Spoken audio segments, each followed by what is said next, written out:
Okay, hi everyone. We're going to talk about how to use this Nikon Eclipse Ti2 fully motorized research microscope. So we take our cover off.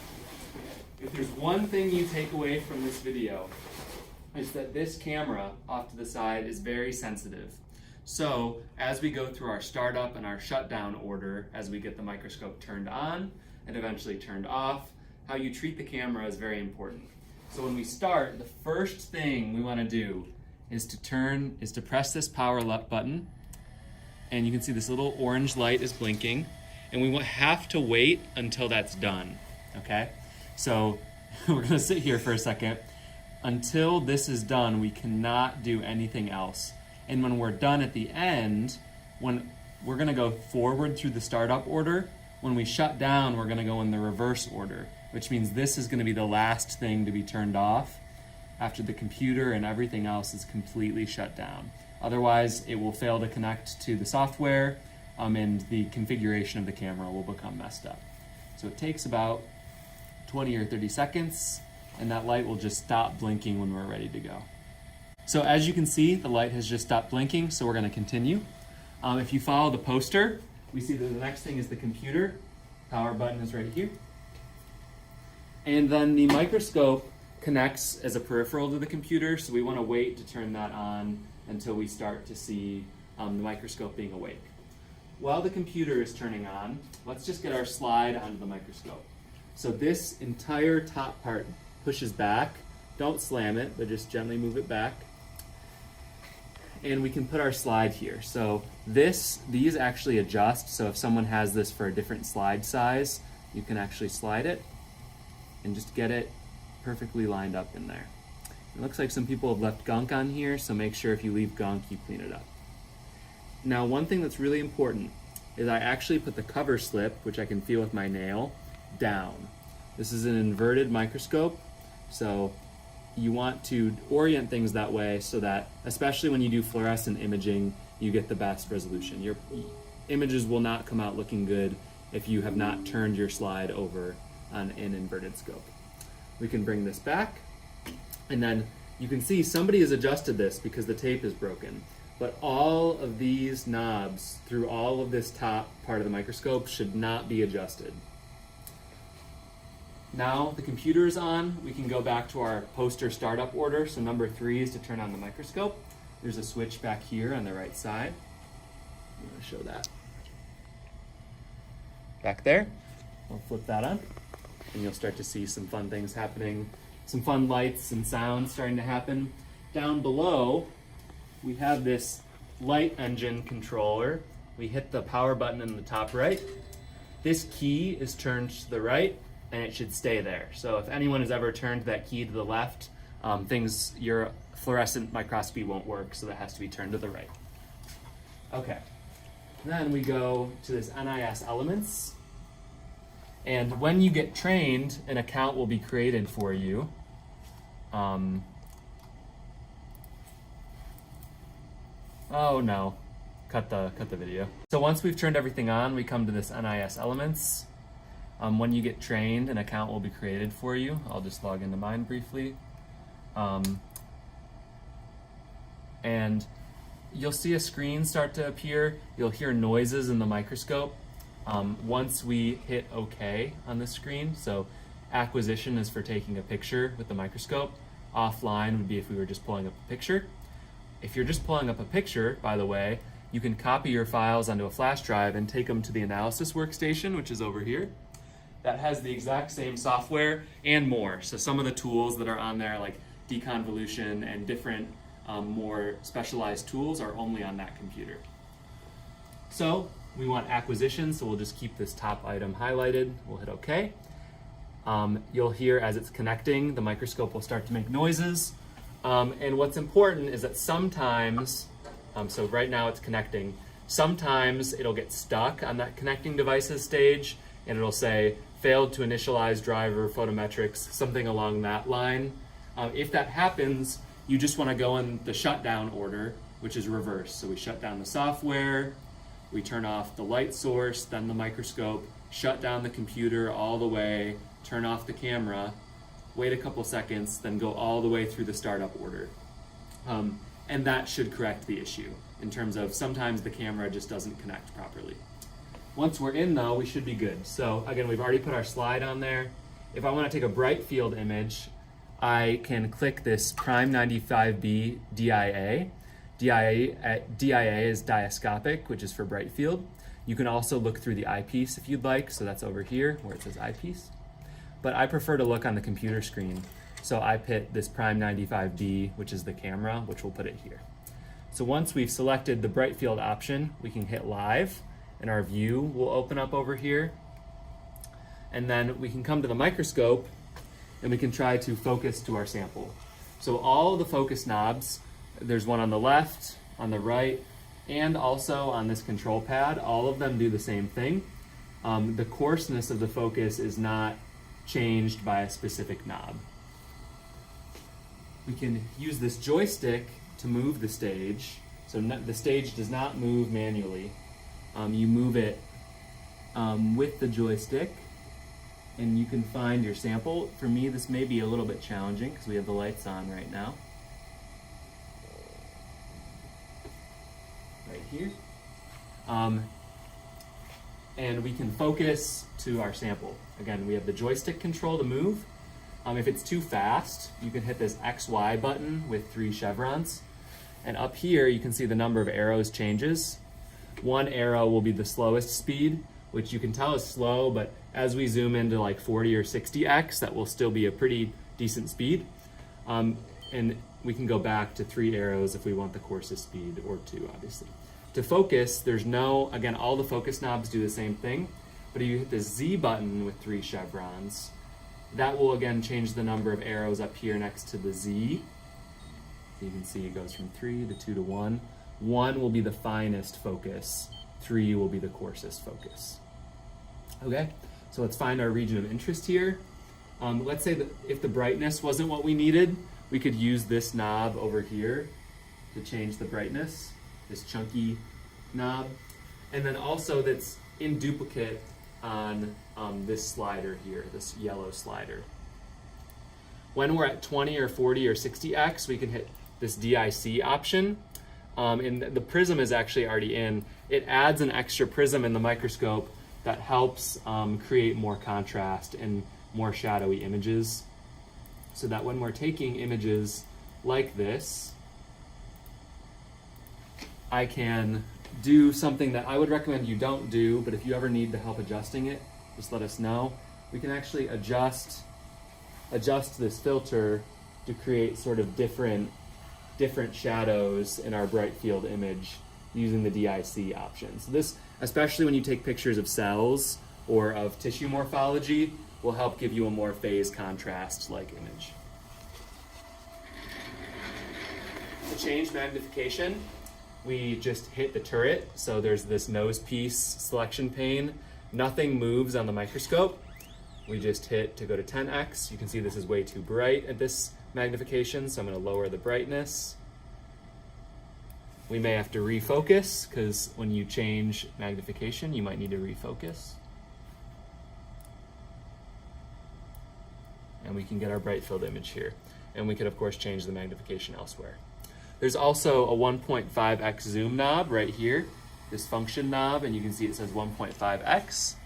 When we turn it, we go, now this is 10x times 1.5, so 15.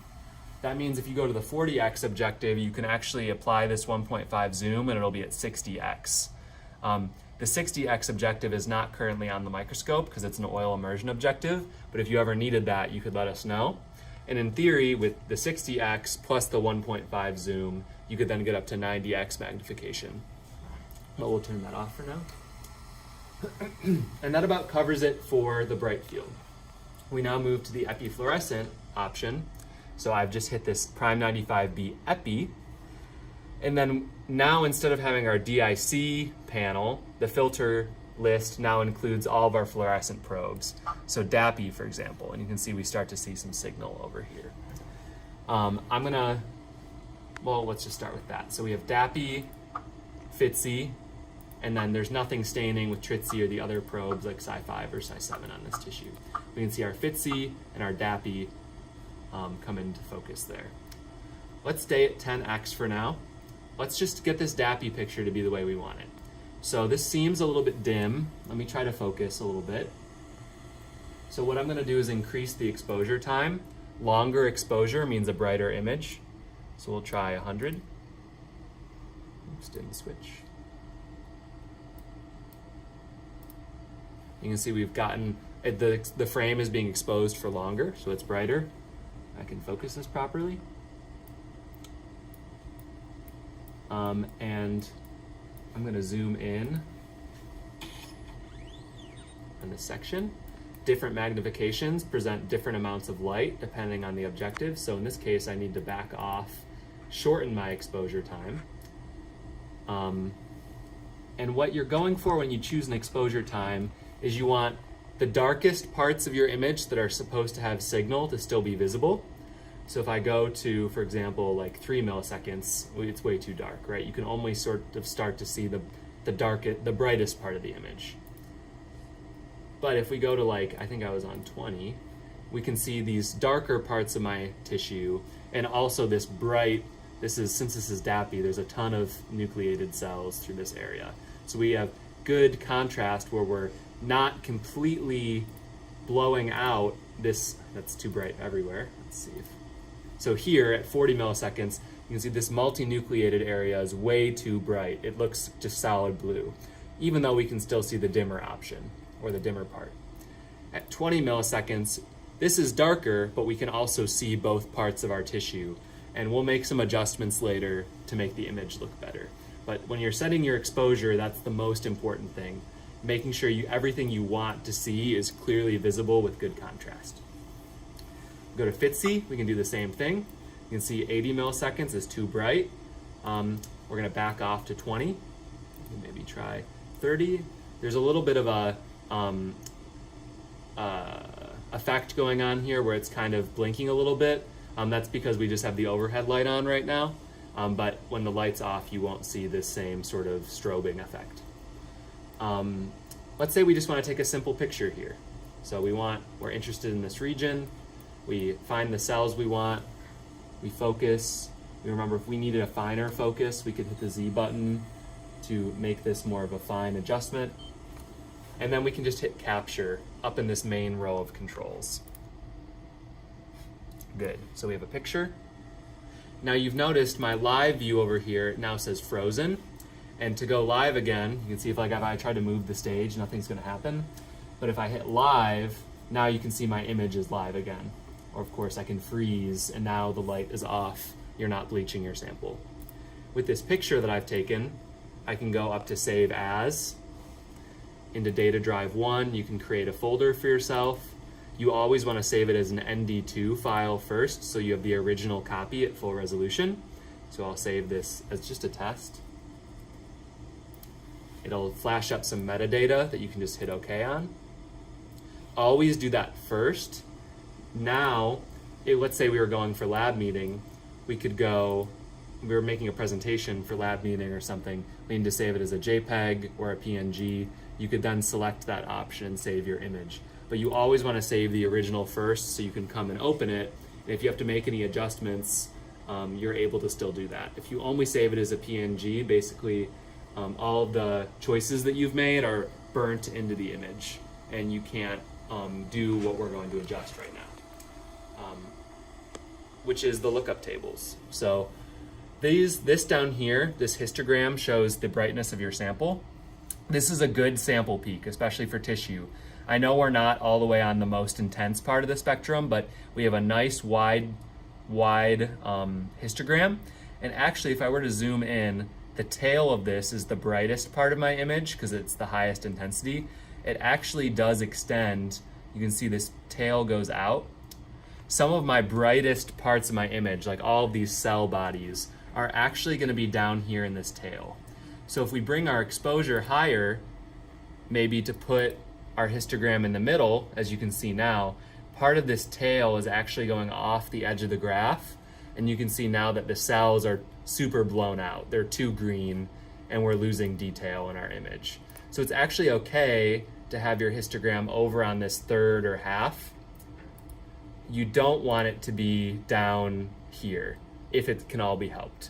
This, we can still work with this in a way that I'll show you. We're able to boost this signal, but if it's possible to just raise your exposure time just a little bit to get a more healthy histogram, you're going to get more contrast in your image. So this is our live view, but let's switch back to this image that we had. This was our test image. You'll note I can still adjust these sliders in what's called the LUT, or the lookup table, even after this picture is taken. This is basically Photoshop. So this image is already taken, the exposure is already set, but we can change essentially what we call, at what point are we calling the intensity that's going on black? That's the left slider. So if I drag this all the way past my histogram, I'm basically saying this entire signal is black. So everything looks black. So obviously that's not what we want. This is like our green slider in this case. So if I drag this all the way, you can see we're saying all of this is green. That's obviously not true either. So how do you properly adjust this? Well, you want to use the black level slider to reduce sort of background non-specific staining.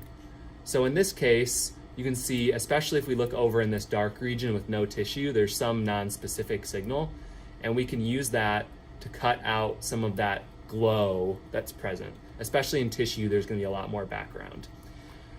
Through here, the cells, and these are neurons, so all their processes are stained with this reporter. So all of this green is actually right. I can tell you that in this part of the tissue, there shouldn't be much green staining. So we could actually cut a little bit more of that out if you wanted to.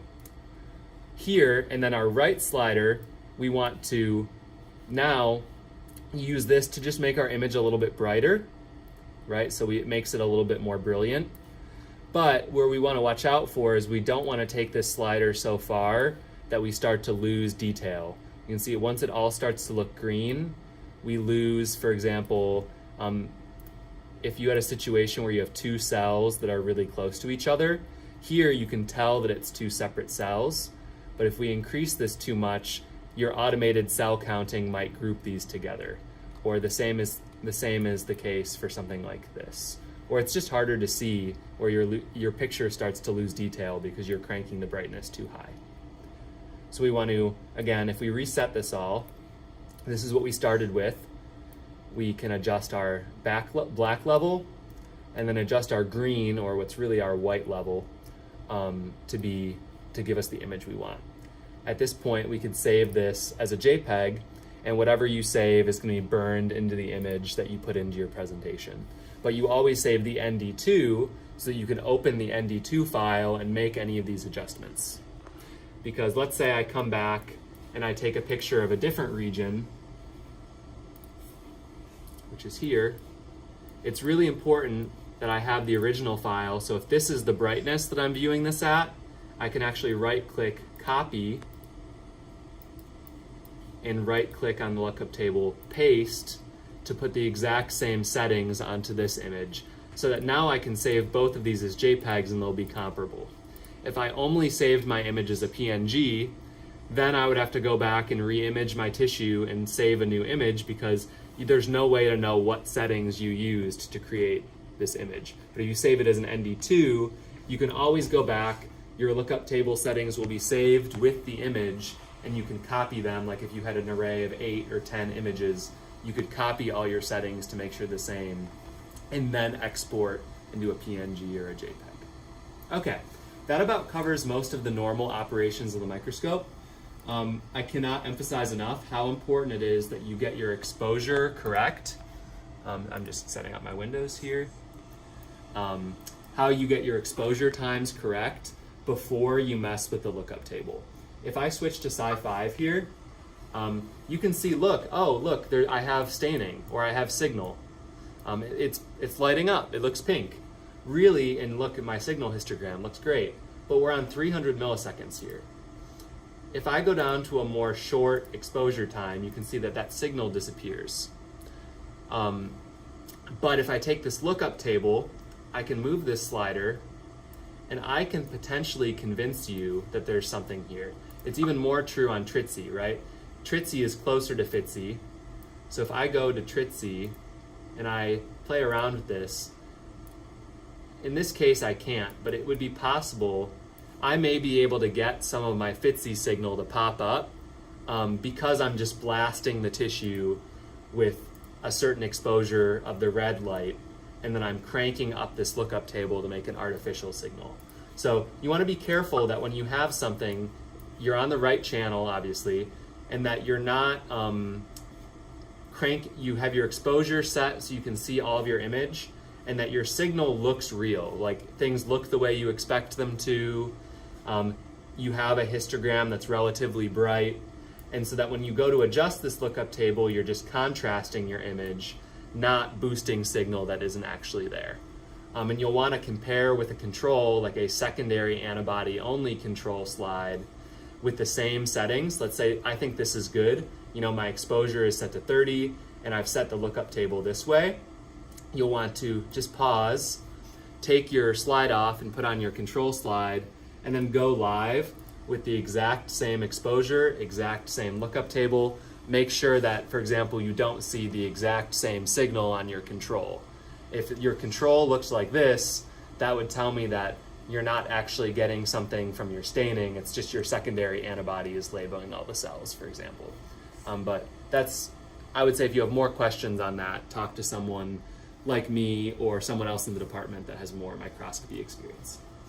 Really quickly, if you take multiple colors, multiple channels, you go to this ND Acquire button.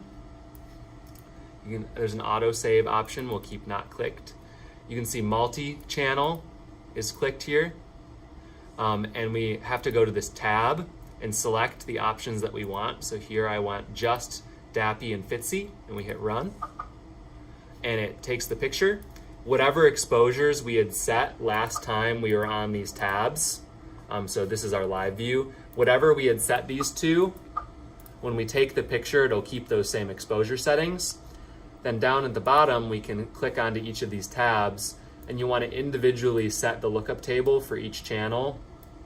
So we can set the DAPI lookup table, go to FTSE, we set the FTSE lookup table, again making sure all your controls are set.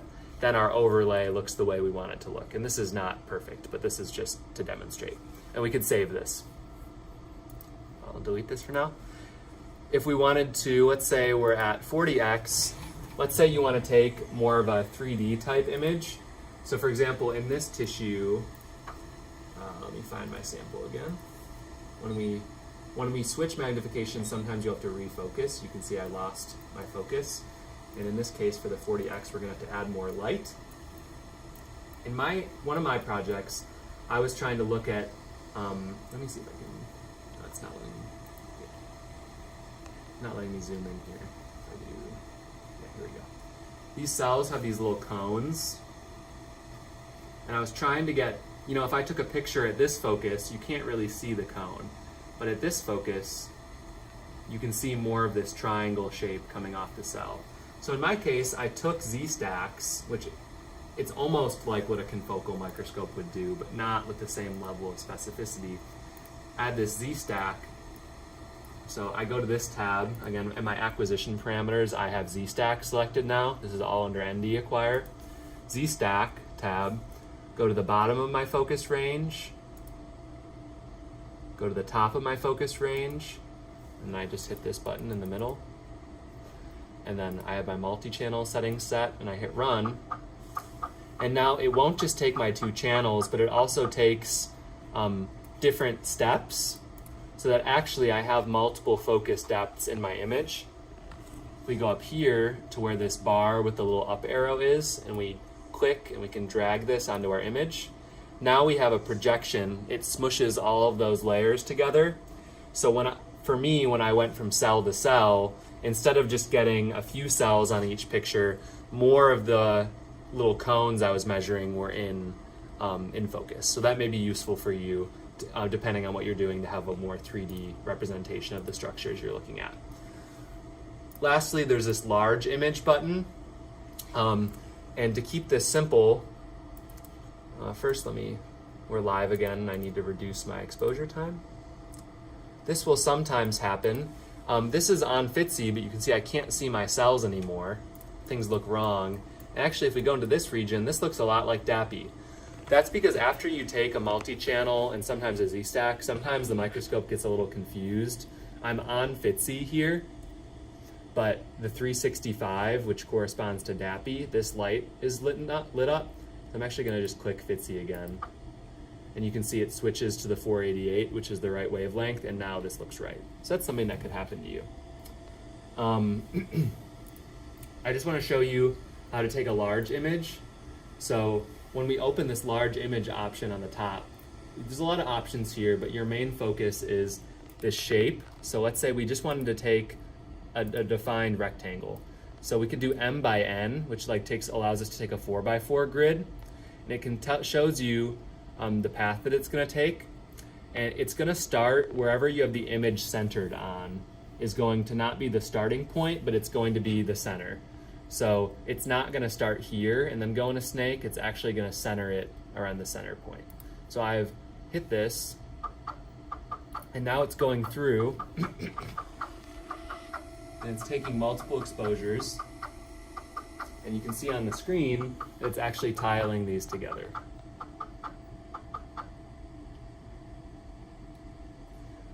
And this is at 40x, so it's taken 16 pictures.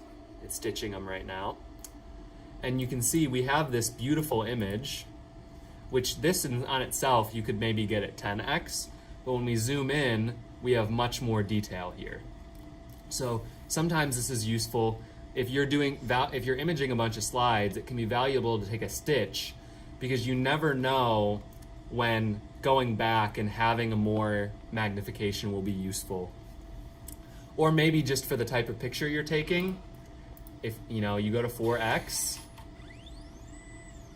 and on FITSI, you go to 4x, FITSI, and you get your image set up, and maybe whatever the 4x objective is giving you for your publication, in this case it looks pretty good, but in some contexts, maybe like if you had cells, this just wouldn't look good enough, and you just needed to take a stitch of your tissue.